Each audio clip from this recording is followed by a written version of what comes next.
There's something out there waiting for us. And it ain't no man.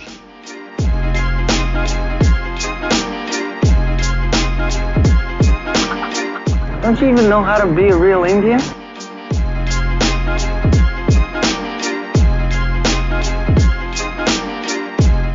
Well, sometimes they have to kill us. They have to kill us. Because they can't break our spirit. Hey everybody, it's Ian, back again for another episode of Native Film Talk, and today we are talking about Prey, and we have a special guest on today. We have Nez, aka MacNez, aka Kevin Nez, but he goes by Nez. He is the, he's one of the hardest working podcasters I know. Kevin, how many podcasts do you have? I've been a guest on a few of them, but how many podcasts are you rocking right now? With my original stuff, MacNez podcasts, then I went to E Society, and then I branched off onto another network with the Horror Returns Network, the Horror Returns, the Action Returns, THR Presents Dream Fiends, the Wrestling Returns, and then over with Russ and then a little Okie podcast. Yeah. As well as what's his nuts? Rob from Classic Wolf. Nice. And just everybody. Just all. So you're just all over the place. Yeah, Nice. Whole big circle of indigenous podcasters out there. I love it. And you're in this group too. So yeah, thank you. So Kevin is a Navajo brother. And I've been on his show a number of times. When I first started the show, Native Film Talk, he was one of the first podcasters, I think the first podcaster I met. And he reached out, and I was a guest on his podcast after he listened to a few of my episodes. And today we're going to be talking about Prey. And I thought it would be a disservice to just have it be me. You know, I feel like there should be a conversation with another native to talk about this particular movie, because the subline to Native Film Talk is natives talking about natives in film. And I rarely, get other natives when I do my movie reviews, TV reviews. But today I just needed it because Indian country is going crazy over Prey. Everybody else is going crazy over Prey. Hulu just announced that it is the number one premiering streaming movie that they've ever released since the life of the streaming service, which is insane. I hope this thing gets four-walled. I hope it gets put in a theater at some point because it needs to be seen there. But let's just dive right in. This is the second time doing it, unfortunately, for me and Nez, because I didn't know Zoom had time limits. That was instituted like 3 weeks ago. And we found out half an hour in that we had 10 minutes left to record. So this is our second time doing it, but it's gonna be twice as good. So this Prey, directed by Dan Trachenburg. He's the director of 10 Cloverfield Lane. We talked a little bit about this previously, but when I saw that it was him directing Prey, I couldn't wait because I love 10 Cloverfield Lane, and that was his only movie, his only feature film. This is his second feature film, and he killed it. He directed a few episodes of one episode of Black Mirror, which I loved, and then a couple episodes of The Boys, I believe. But really, he's kind of just been doing whatever projects he wants to. And this one was initially supposed to be 100% in Comanche, and I think that's why he wanted it. It was going to be 100% in Comanche. It didn't pan out that way, I think. So the compromise was to dub the film in Comanche and have it be English was the predominant language. And we talked about this previously, but man, this is the first major motion picture that I've ever seen where a native language is dubbed upon release. And I hope that happens more in the future. I hope they don't saturate it, and do it too much, but I hope that happens again because this was amazing. I saw this movie 3 times, once in English, once in dubbed in Comanche, and then once just for the show. The Comanche version to me just kills it. It is so freaking good. It is so good. What do you think, Kev? What do you think, Nez? Oh, this movie was awesome. I mean, I loved it. Everything about it, the cinematography, the score, all the performers in it, every actor, especially all the indigenous actors, or even the so-called the French guys or whatever they're in. Yeah. Everyone did their job. They came to work and they just killed it. Amber Midthutter, amazing. I love her. The director as well, 10 Cloverfield Lane, amazing film. Yep. But what I loved about this, like I just said, the cinematography. So yeah, it sucks that well, if you got a giant TV, yeah, but it's I watched it on my TV and then I watched it on my phone when I was at work and everything. But I want to see this on the big screen. I know some of you lucky ducks got to see it at Comic-Con or you went to the premiere in Hollywood, but it's amazing. I'm hoping that Hulu and Fox and them say, like, you know what, let's just, even if it's for a limited time, for 2 weeks or whatever, if they threw it in the theater, I would definitely go pay for sure to see this. I think what's amazing about this and is we got Rutherford Falls, we got Res Dogs, we got Dark Winds, we got all these shows that are coming out, but I haven't had a movie that had the same excitement that we got with Res Dogs and Rutherford Falls. We haven't had a movie to be like, yes, where we could just, consume it in one sitting, a healthy one sitting, and not just binge it. But I think what is cool is it's never been at this scale too. This thing's rocking a 92% Rotten Tomatoes. Hulu said it's their number one premiering show ever or movie ever. Jesse Ventura's crazy ass and Bill Duke came out and said that they loved it. They love it. Jesse Ventura out of the OG crew, he's the last one I would have thought would have praised this movie, but he loves it. And Bill Duke loves it. I can wait for the Governator to come in and say that he loves this one too. But I think everyone saw initially how good it was, and they just went and talked about it online, and people just kept showing up to go watch it, and people love it.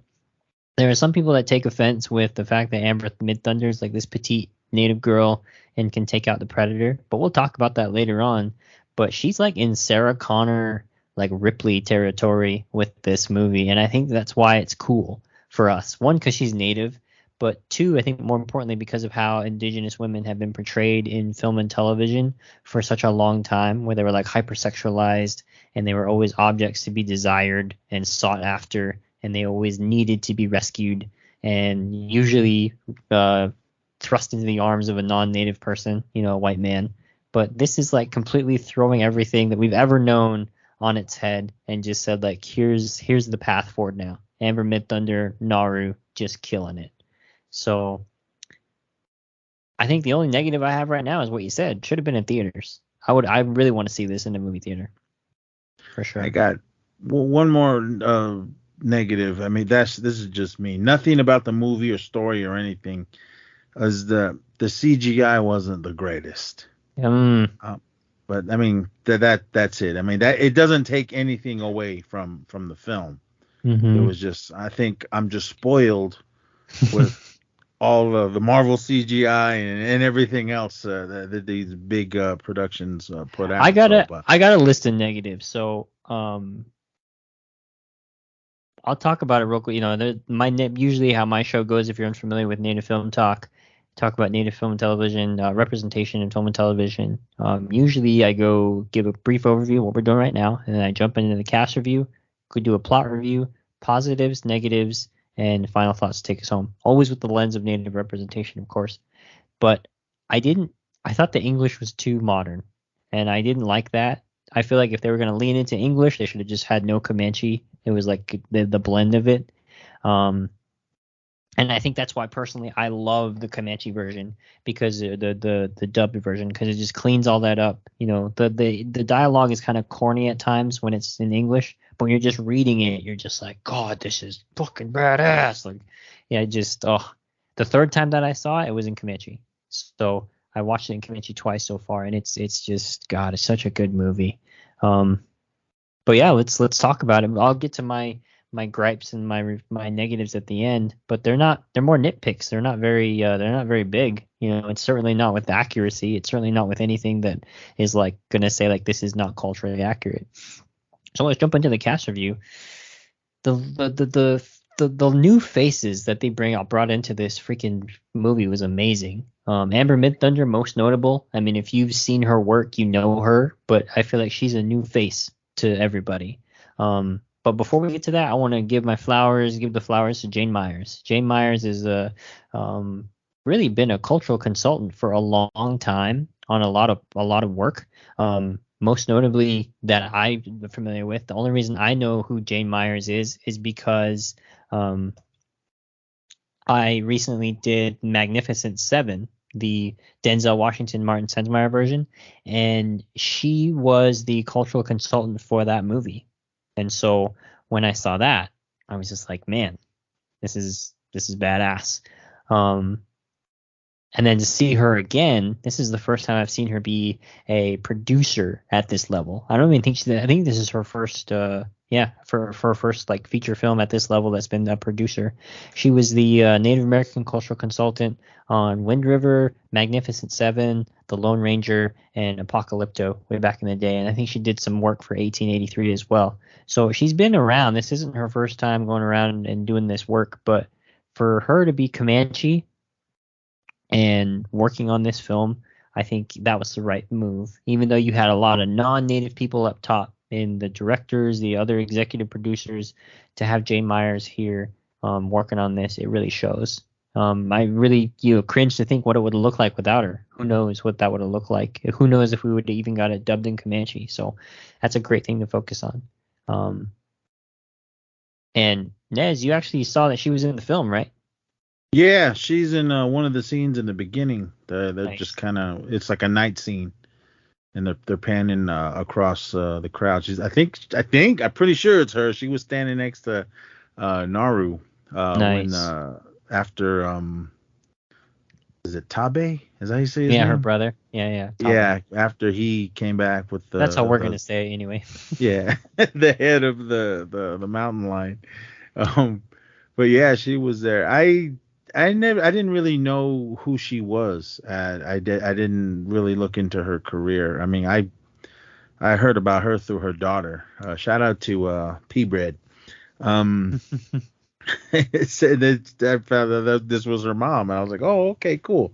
So, but yeah, I mean, watching all the interviews that she's been doing for this, and just it's amazing. I can't believe it. And for just this big, huge production on, and just to be a part of it, to be one of the consultants, probably the main consultant for all this, and to be spoken in the Cheyenne language, which was amazing. So I'm sorry, Comanche. I was thinking of another movie, but that was hostile. I mean, yeah, and Windwalker.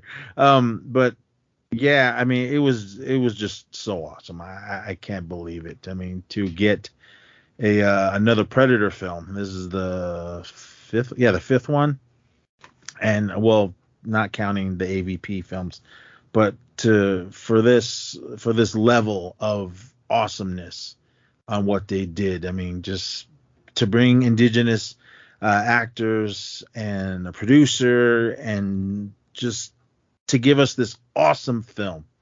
I know there's haters for it, but there's haters for everything. Yeah. But it's a win for all of us. Absolutely. I mean, Absolutely. The cast and everybody, man. That just thank you, everyone. This is this film's amazing. So let's talk about the cast and let's jump right into it. Amber Midthunder, she plays Naru. She's from the Fort Peck tribes. I don't know what band specifically she's from, so I apologize to everyone. If you know, let me know. But her father is David Midthunder, who's a stuntman, an actor. He's actually in Dark Winds. He's actually in that movie, in that show. But he's most notably to non-native people. He was the likeness modeled for Nightwolf in one of the Mortal Kombat games. So if you Google David Midthunder Mortal Kombat, you'll see it. You'll see Nightwolf's mug come up.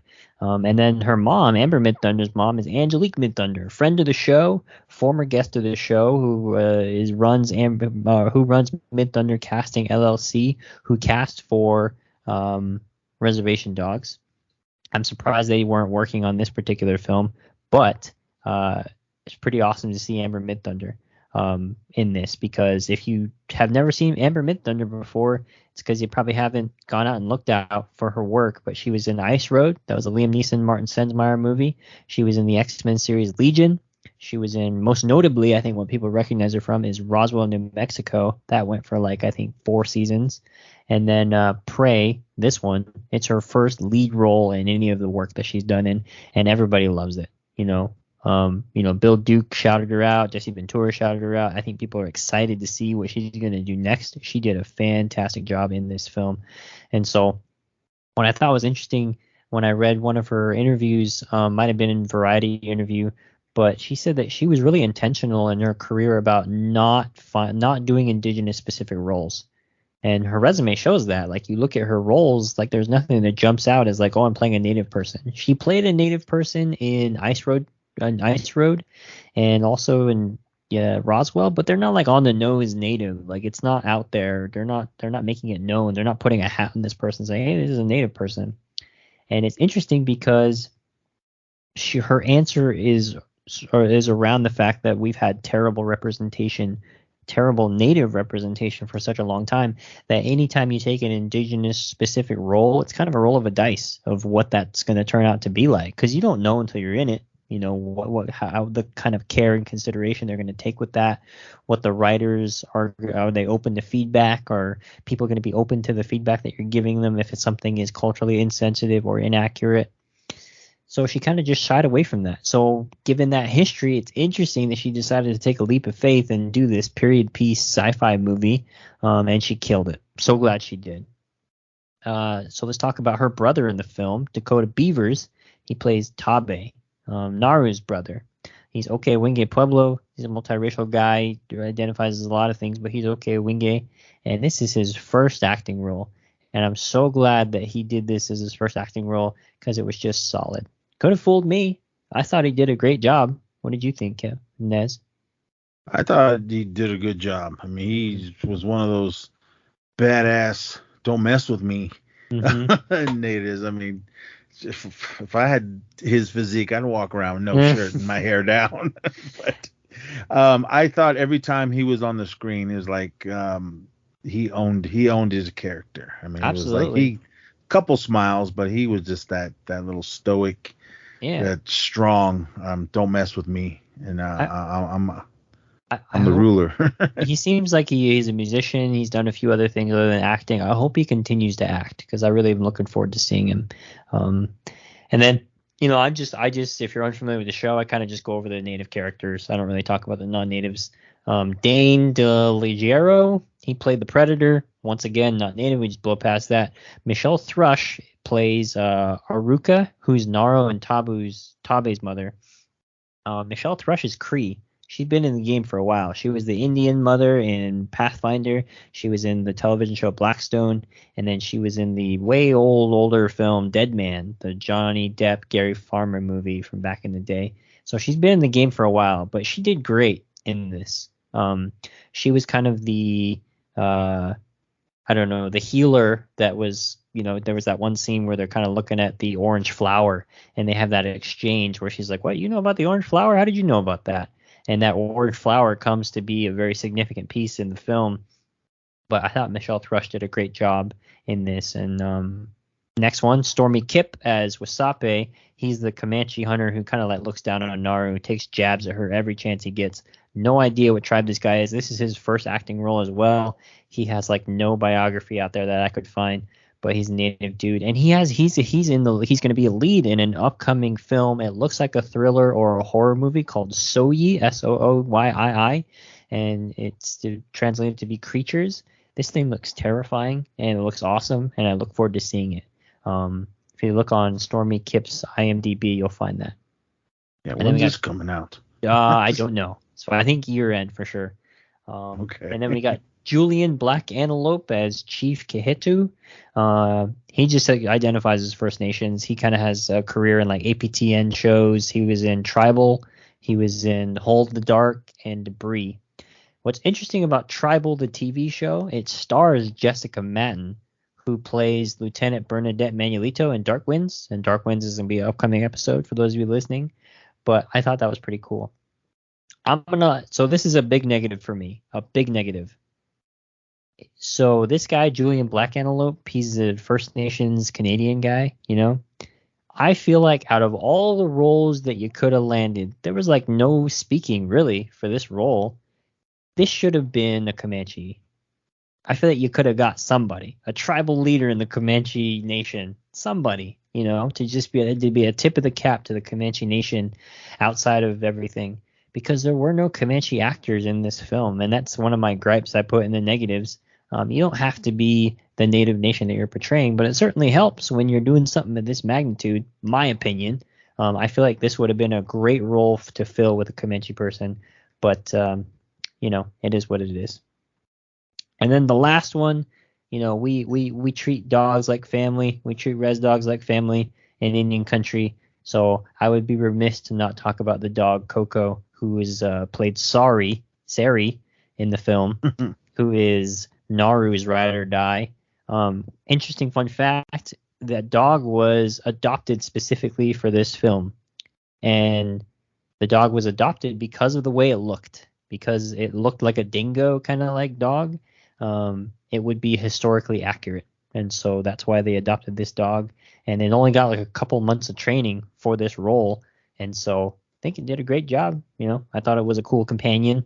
And spoiler alert, the dog does not die. Best part of one of the really good parts of the movie. I love that. It was a little tough res dog. Yeah, a little tough res dog. I love it. Any thoughts on the cast review before we jump into the plot review? I thought everyone killed it. Every time somebody was on the screen, and be it speaking English or them actually doing the dub version in Comanche, I thought they all killed it. I mean, there's nothing else more to say. I mean, when each of them had their time to shine. I mean, other than Tabe and Naru, but everyone else, what was it, Wazapi? However you say his name. Yeah. Yeah, I felt I hear what you're saying about the chief. He was just kind of like there. And I'm surprised he didn't have much of a speaking part, but everyone within the little band, when they were all out searching for Naru or that, but everyone was killing it. And again, I wish I was in that shape. That's awesome. But yeah, awesome cast. Sweet. So for next thing, you know, done with the cast review, let's jump into the plot. So typically I'll kind of go over the plot review and line by line and kind of, I mean, not line by line, but, you know, scene by scene and kind of just dissect it. What I'm going to do something a little different. I'm just going to read the synopsis that I found online, and then we'll just kind of backtrack afterwards and talk about some significant things. I think that'll help move things along a little bit more. I think the important part of this episode is really talking about the positives and negatives and then the final thoughts, less about the synopsis. We'll talk about some awesome things we thought were cool, but a fun fact about this show, about this movie, the idea initially, once they scrapped the Comanche, 100% Comanche idea, was that it was going to be like in A Hunt for Red October. If you've never seen that movie, it starts out in Russian. The actors, you know, Sean Connery, what is his name? The guy from Jurassic Park, the first one. They're speaking Russian when they're standing outside the submarine, and then they just immerse you in that world as an audience, and then they speak English for the rest of the film. So they're making it seem like you're fluent in Russian and you can understand what everyone's saying. So there was a thought kicked around. Dan Trachenburg said that he was going to, you know, go that direction. They decided not to. Frankly, I wish they did that. That would have been cleaner to me. But I think them doing that probably would have not given us the Comanche dub. So, you know, in a world where the universe where we get the Comanche dub version, I love, you know, that's my favorite universe. So I'm happy we got that. You seen Hunt for Red October, Nez? Yeah, a friend of mine is in that film. No shit. Yeah, he's in the beginning on the aircraft carrier when that plane crashes. Or was it a helicopter? I can't remember. Something crashes on the deck of the aircraft carrier. I don't see his face, but I know the way he runs, and he runs right in front of the camera. Man, that sounds like something a hunter would say. I don't know what his face looks like, but I know the way he runs. That's awesome. I like what they did in that. Yeah, they were speaking Russian, then it just went into English. Mm-hmm. I didn't really notice that first time. I was like watching it, and then I was like, they're speaking English. What happened? But I thought they were going to do that with this one, but, you know, to each their own. It worked out. So I'll just read the plot. In 1719, in the Great Plains, Naru, a young Comanche woman trained as a healer, dreams of becoming a great hunter like her brother Tabe. While tracking deer with her dog, Sari, she witnesses an anomaly in the sky which she likens to the Thunderbird, actually a Predator spacecraft. She takes this as a sign to prove herself. Tabe agrees to bring her to join the search party for the cougar that attacked one of the tribe's hunters, but only she can provide medical treatment if they find the hunter alive. They retrieve the wounded hunter and depart, though Tabe stays behind to find the big cat. So I'll take a break right here. Interesting thing about the 1719 set in the North Great Plains, I didn't know if that was factually accurate. Like, factually accurate, that's redundant.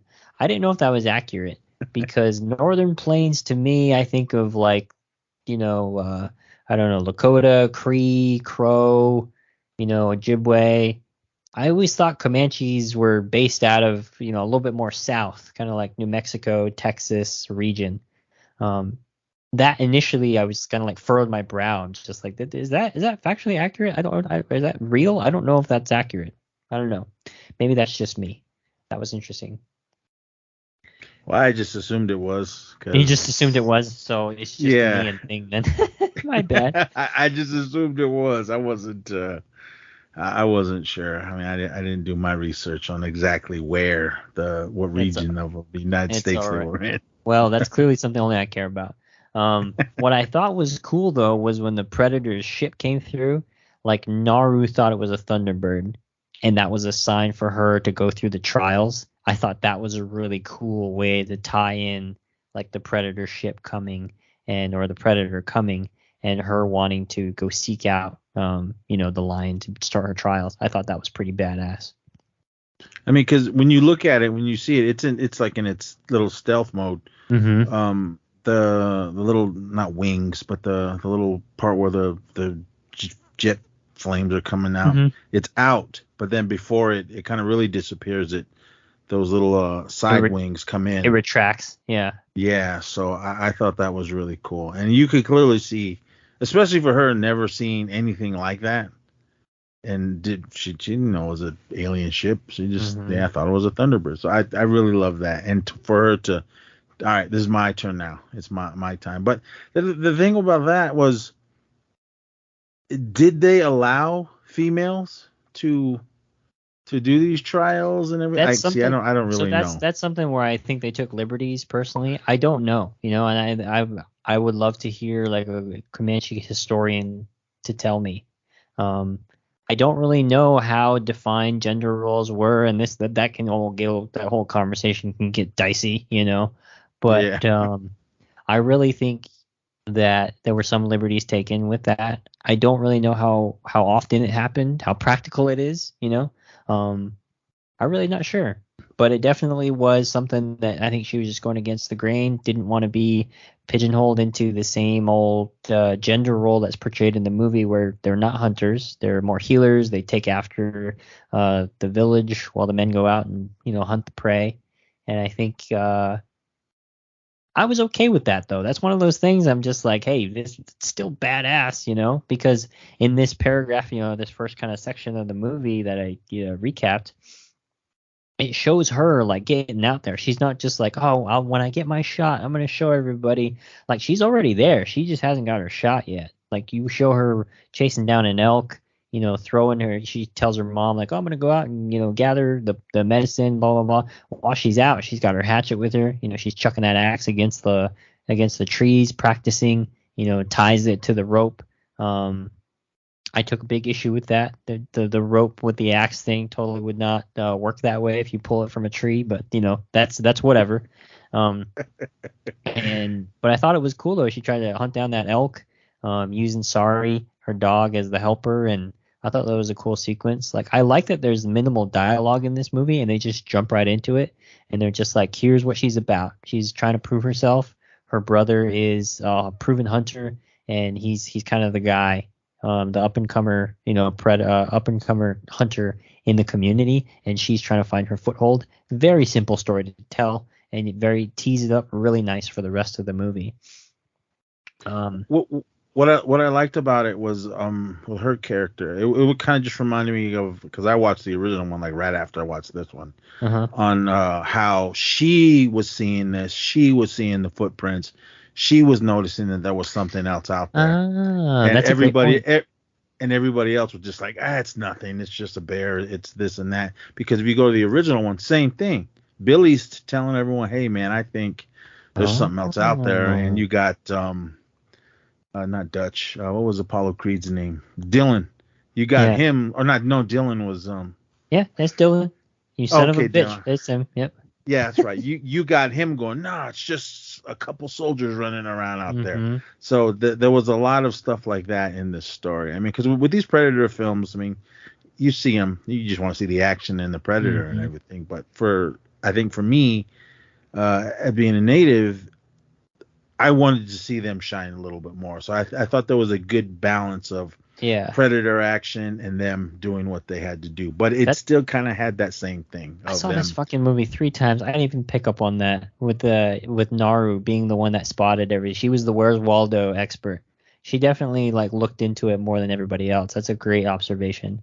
I think it was just because they were already like seasoned veterans. They were out there hunting. They were out there doing all that. And since she was the new one, everyone was like, you're other than you. I could be wrong. They might think, you're just a woman. You Yeah. don't know what you're doing. So Well, I think they Wasabi had definitely gave those vibes. He definitely had that like know your place kind of thing. He definitely had that tone with her.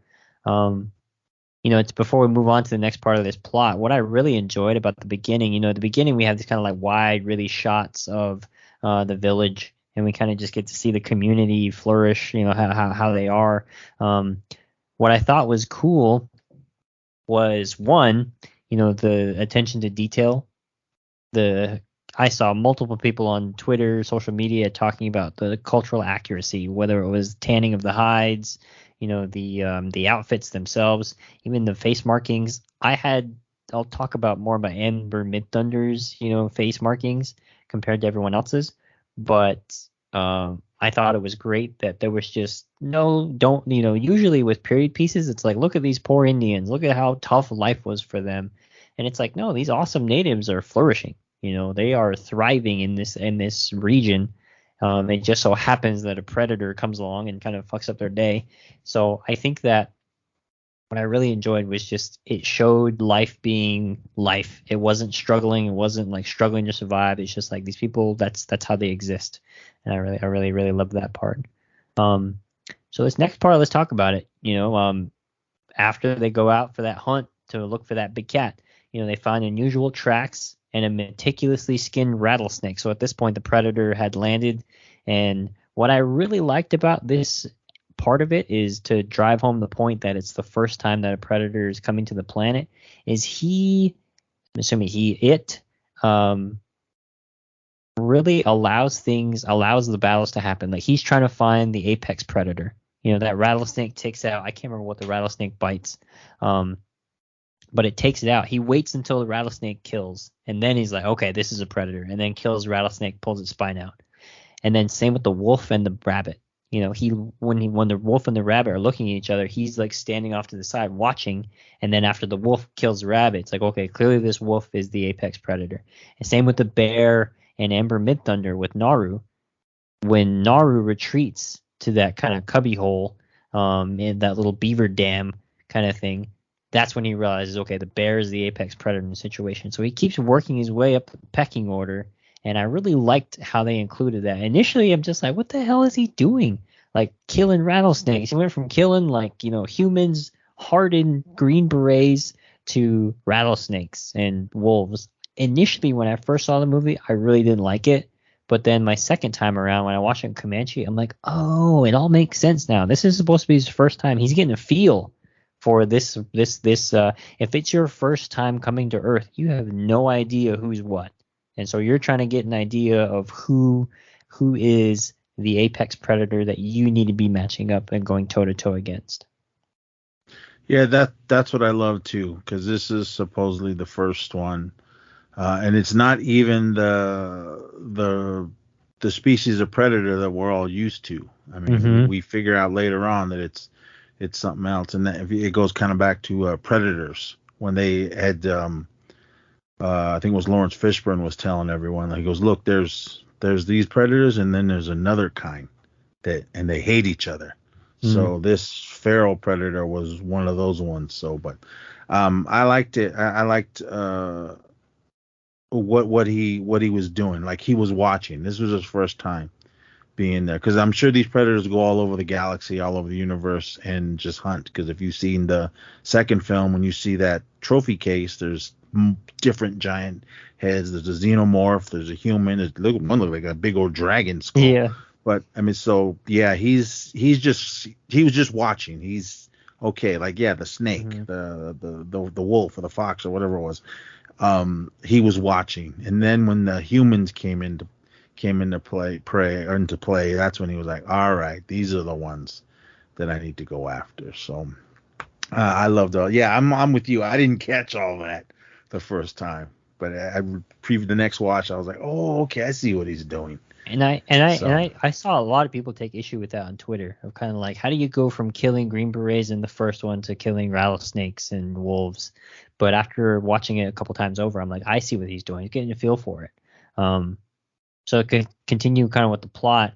They set that trap for the cougar. That's kind of the whole thing they're trying to do, and takes out one of their friends, Pake, and Naru and Tabe are up in the tree, and then Naru gets her shot. The lion faces off with her, and then she falls off the tree because she's distracted by the predator.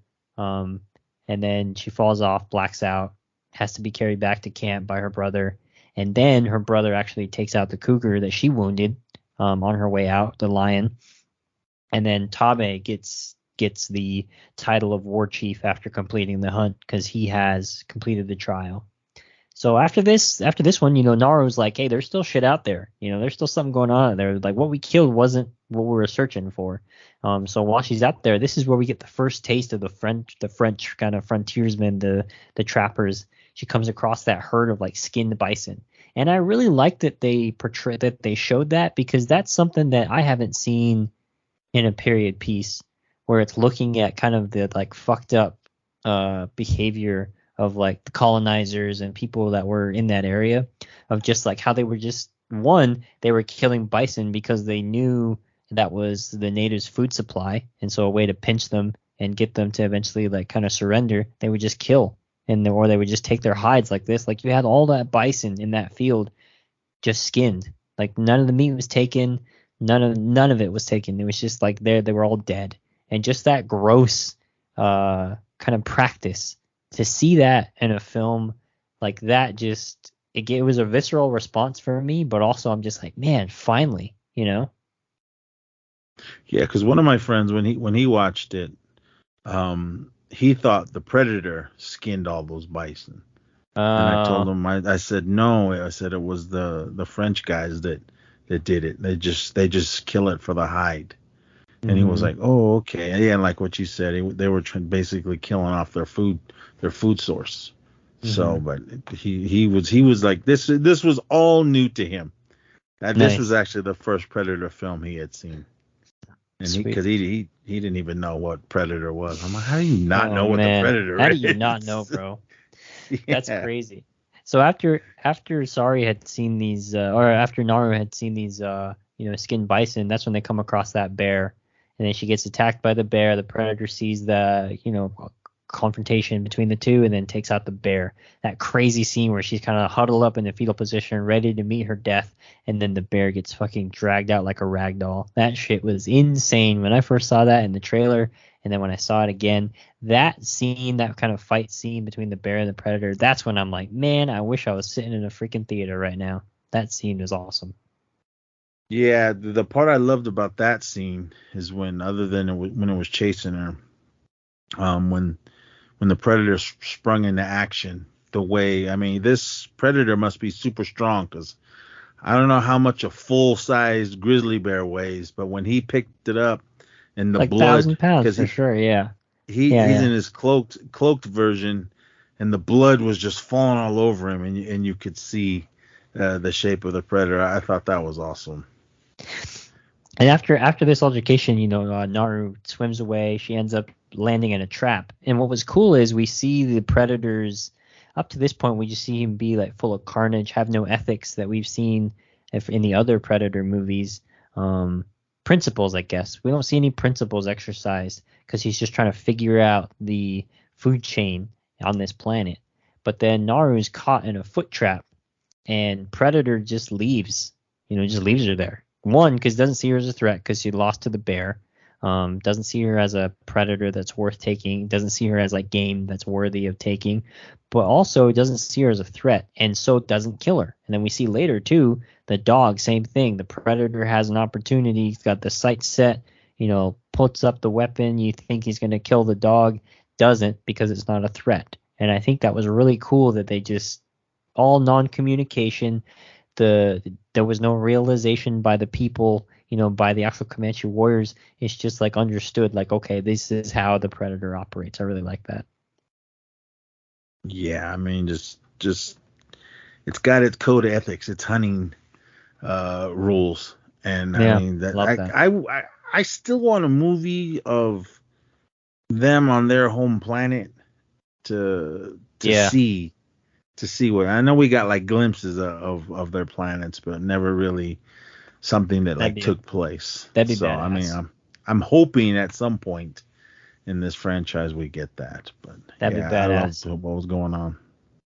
After this one, the French voyagers, the French trappers, they capture Naru. They're the ones who killed the Bicer. They find Naru and Cager.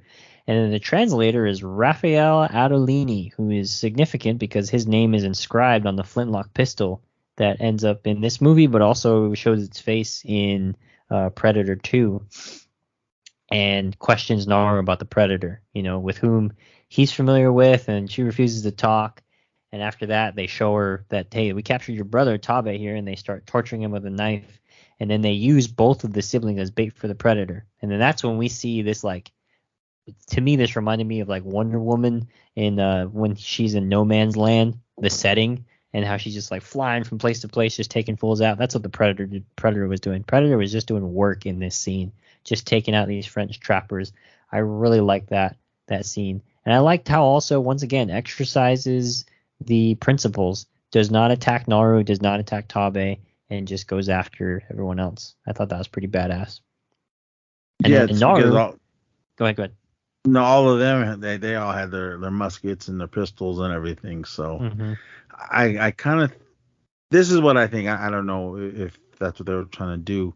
When he was looking at the Comanches, he was like, I think he didn't realize what they had were weapons until he went up against them. Because like to him, they might have just been sticks to him. Because because of the technology that he had, and then seeing the French guys that they had weapons, and he knew they were dangerous weapons. I think once the Comanches sprung into action is when he realized, like, all right, these are weapons that they have. So primitive weapons. Well, I'm sure everything was primitive to them.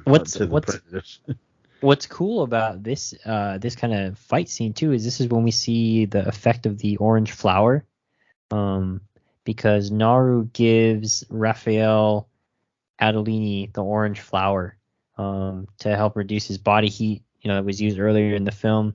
And then the Predator arrives, and Raphael plays dead, and Naru realizes that, like, oh, there's something to this. That's the mud kind of callback from the original one where it's like, oh, when you're cold-blooded, you can't see it because it's heat detection. Raphael's killed because Predator steps on him, but then causes him to scream and then takes him out. But I thought that was cool that they kind of incorporated that, all kind of non-verbal, just like in the first one. They really had a simple recipe they were using for this movie, and it worked out great. And Tabe comes on a horseback, rescues Naru, and then they weaken the creature, and they weaken the Predator, and then Tabe after that, stabs him in the back. Naru bounces, finds the surviving lead Frenchman. She knocks him out, takes out what I thought was crazy, severs one of his legs and gives him an unloaded gun. And I was just like, whoa, where did this Naru come from? Like, what the hell is going on?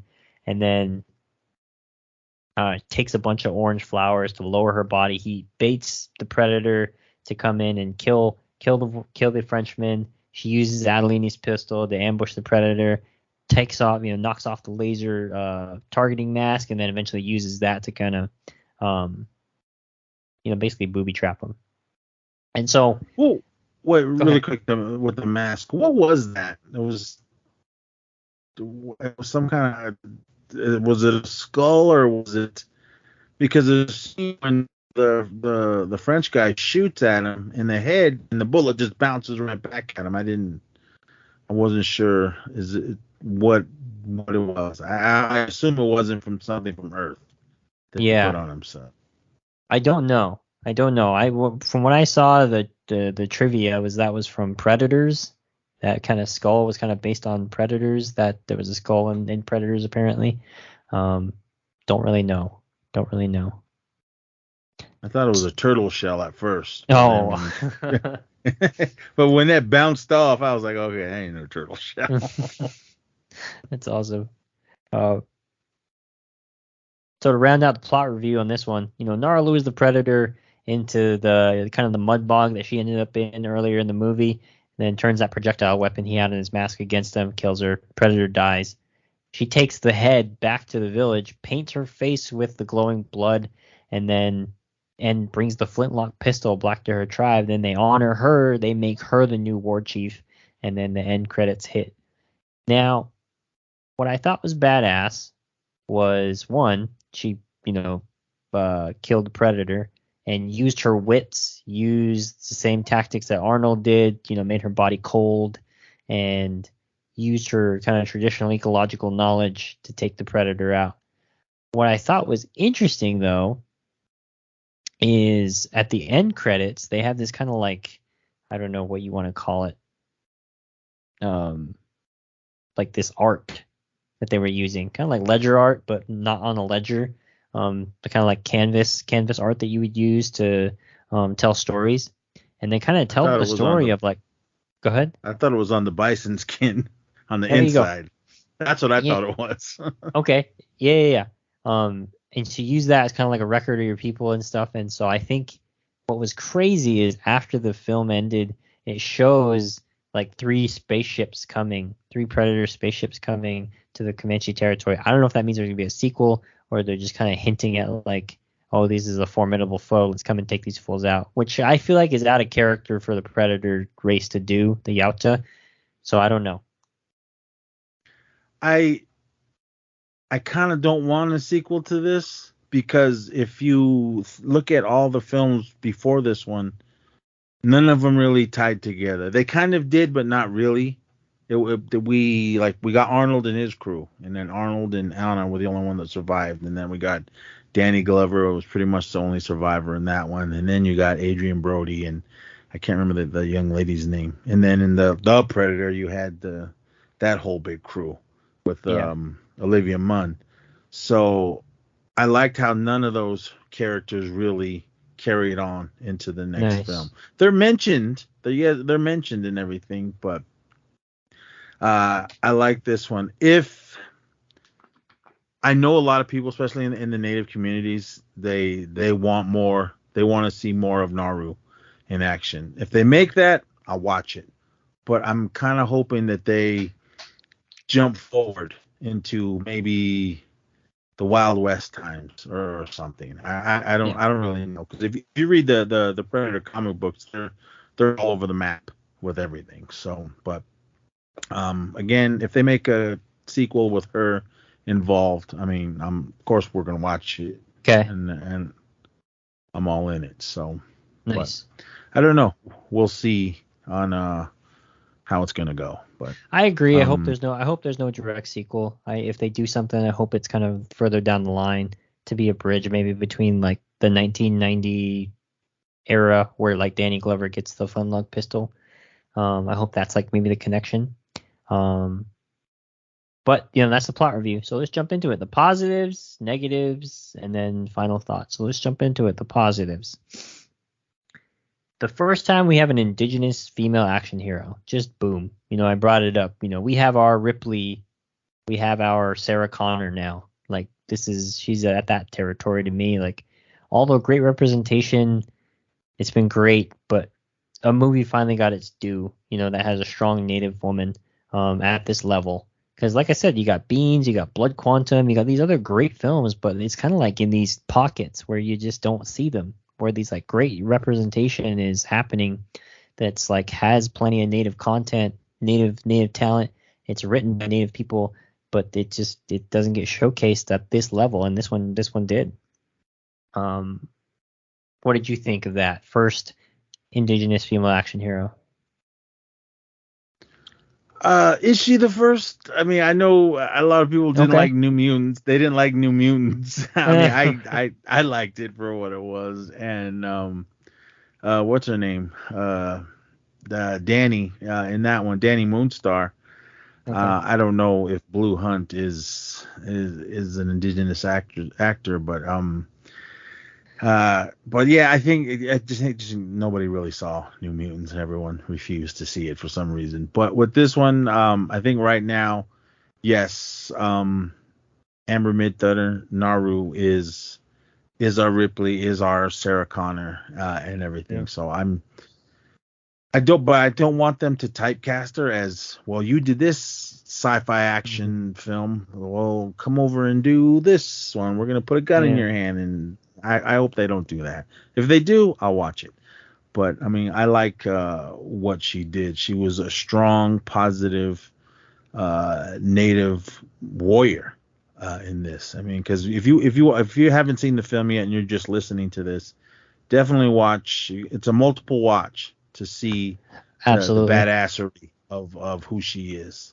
Especially that scene, and we kind of glossed over it, is when she fought her brother and his crew, and how she just beat the shit out of all of them. But it was amazing. And I just think every time she was on the screen, be it with the other Comanches or being with the French or fighting the Predator, it was just, it was glorious. There's no other way to say it. So, I mean, Amber Midthunder, if you're listening, thank you for what you did. Everybody in this film. Killed it. I think another positive, dubbing in Comanche, just amazing. I've never seen that done. I hope more like that happens.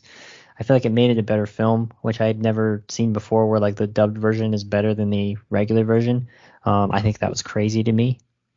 What did you think about the Comanche and English going back and forth? I didn't like that. The like including it. It just felt choppy because, like I said, I felt like their English was too modern, and that took me out of it. So I'm glad that the Comanche version was there. Because it just took all of that guesswork out of it. And if I watch this again, every time I watch this again, I'll just watch it in Comanche, because it's just such a better movie, in my opinion. I thought another positive with this film was the French voyagers or hunters or whatever you want to call them, other than the one that was speaking English. When they were speaking their language, there was no subtitles. Because one of my friends was like, well, why wasn't that? And I was like, well, you're seeing this film in her perspective. She doesn't know what they're saying. So, I mean, we kind of get what they're saying. But that's a good point. I liked it that they did that. They didn't have to put the subtitles for them. Because even my son was like, how come there's no subtitles for them? I'm like, she doesn't know what they're saying. So I love it. I thought that was really cool. So whoever thought of that idea to put in the film was awesome. I think that was one of the big positives that I really liked. I liked another thing is attention to, I mentioned it throughout the review already, but just like attention to detail in the outfits, the culture. I really liked that they included the bison killings. I really like that Jesse Ventura, Bill Duke gave it some love, because that's got more people to see it, and that's ultimately gonna get more stuff like this produced. Because like, hey, natives can actually show up and tell stories that people want to see. I think that's the most important thing. Negatives. This is a silly negative. One of my friends, shout out to Pete, who thought he was like, that's a weird take. I didn't think I'd see. Why is her hair never fixed? I don't understand. I've never seen like a Native woman go about like getting busy doing some shit and like just have their hair like at their shoulders, like not fixed. All the other warriors, the guy warriors, they all had their hair fixed, tied up, braided. her face, like her hair, just Aubrey Plaza status the whole time, just hair just down. And I'm like, she's running around, action, doing everything, like never gets in her eyes.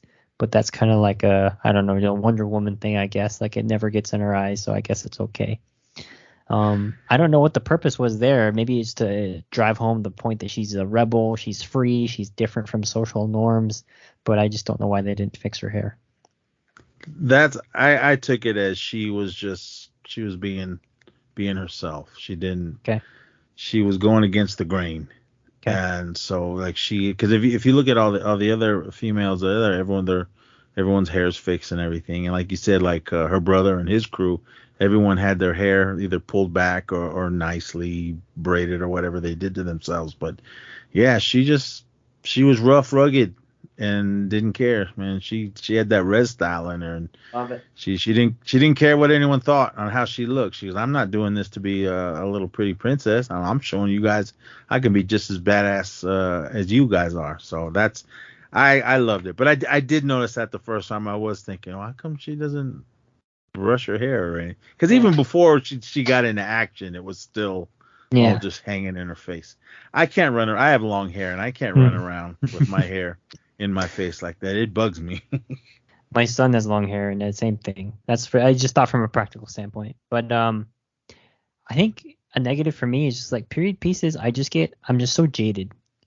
Like period pieces just aren't my thing anymore. I don't like period pieces just because of the history of Hollywood and how they portrayed natives. So initially, it's a negative for me, and I feel like for some people, they just went into it and be like, oh, another one of these. But just give it a chance. It's an amazing film.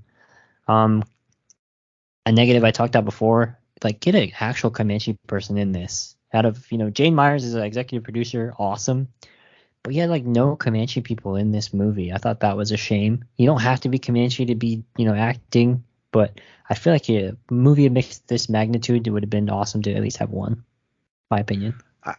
I wanted to know the Comanche people to speak the language on what they thought of how they spoke their dialect and how they pronounced their words. Because like you and I, Dark Winds, we know who's Navajo and who isn't. Because when they start speaking and they sound weird, they're like, I mean, I'm not the best Navajo speaker. I can understand it more than I could speak it, but I know I've heard it enough to go, well, that didn't sound right. But I mean, so I haven't heard any Comanche people say that they praising them for the how they pronounce the words. So I don't know. Maybe someone did do it. I just haven't seen it yet. Yeah. Or heard it. And I get it. You got to make money. You got to put butts in the seats. You got to sell the film. So they're going to go with people that are more notable, that have a look.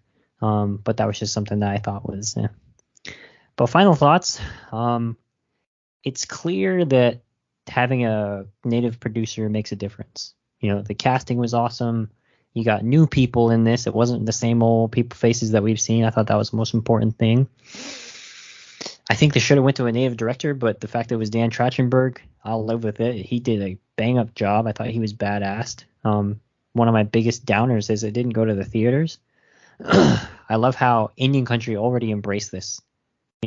Like there was a bunch of memes already out there about this. Like if Cree was a predator, if the predator landed on Cree territory and it had the predator in the headdress, like they did with the Pope, I thought that was awesome. I thought the biggest thing was like the image of Native women. Like they finally have a film where like they portrayed Native women to be who they are, like forces on this planet. I think of my son and my mom, my wife. They're just strong as fuck. And I feel like we never get a real representation of like who Native women are on screen, and it never portrayed like that in cinema. And they're always objects to be desired. They're always, they never speak. They're only spoken to. We're working on that now, obviously, with our Reservation Dogs and Rutherford Falls, and then this one. And I like that we're changing that narrative, because to me, I feel like that ugly portrayal contributes to missing murdered Indigenous women. That's why that crap happens, because the majority of the perpetrators are non-Native. I feel like their perception of who Native women are perpetuated by like the stereotypes and the ugliness perpetuated in like cinema and television. But now we got our Sarah Connor. Now we got our Ripley. We got our Furiosa. And I love it, so now we can start changing that narrative. Yeah, for for all the stereotypical shit that we grew up with, be it in just television, animated cartoons, and film. I mean, we're finally getting away from this is a word that people don't use, but a lot of non-natives get squaw. Yeah. I mean, they're getting away from that stuff, because if you go back and watch the old movies, I mean, majority of the time it's just a white woman with dark paint put on her face, but you see that, oh, they have her in the nice little buckskin and her hair is all perfect and the one little feather. I mean, yeah, you didn't get none of that bullshit in this, man. You got strong, positive, native, indigenous women in this. I mean, every time one of a female popped up on the screen, they were badass. There was no, yeah, they were no confident. Hollywood They shit. didn't need help. They could do everything on their own. They had frankly like a area of responsibility that only they could do. It was just amazing. So Well, one more thing really quick. Go ahead. My friend, he goes, where were all the older men other than the chief? He goes, you got all these young guys running around. Where were the dads? I mean, I was like, I don't know. I didn't see them. Maybe I'm sure they were there, but I don't know. I didn't understand or why they weren't a part of the action and everything. I'm gonna have to rewatch it to pay attention to that. I didn't even notice, to be honest. I didn't either until he brought it to my attention. I was That's like, hilarious. I don't know. We've reached the very end of this episode, and I just want to say that if you haven't seen Prey, go watch it. Watch it dubbed in, I almost said Navajo. Watch it dubbed in Comanche. And, sure, that's coming. And check it out. Yeah, but we want to plug your shows before we sign off, Nez? Yeah, just go over to wherever you listen to podcasts, search Skater Nez Podcast Network. Skater is SK8 ER Nez NEZ Podcast Network, or search MacNez Podcast or East Society. Horror Returns, just go to horrorreturns.com. Everything I'm involved with them, all the links are over there, and I'm all over the map. Whoever wants me to come on a show and either hear my story or just help me like I'm doing now with brother Ian here, talk about a movie, I mean, nice. I'm for it. If anyone's listening and thinks that you want me on your show, I mean, just definitely reach out. I mean, I won't say no. And as well as everyone else, if you guys want to be on either East Society or what have you, just reach out to me and we'll figure something out. Because as far as MacNez Podcast, my doors are open for everyone to come on and talk about whatever issues or stuff that you guys want to talk about, be it movies, just be it something within life or whatever. But yeah, I'm all over the place. Just but I gotta to my brother here for bringing me on, because we haven't even tackled this movie yet on East Society. So I'm just more honored to nice. Come on and speak with my Dene brother. Thank you so much. Yeah, everyone, check out Prey if you haven't seen it. Absolutely. All right, everybody. Have a good one.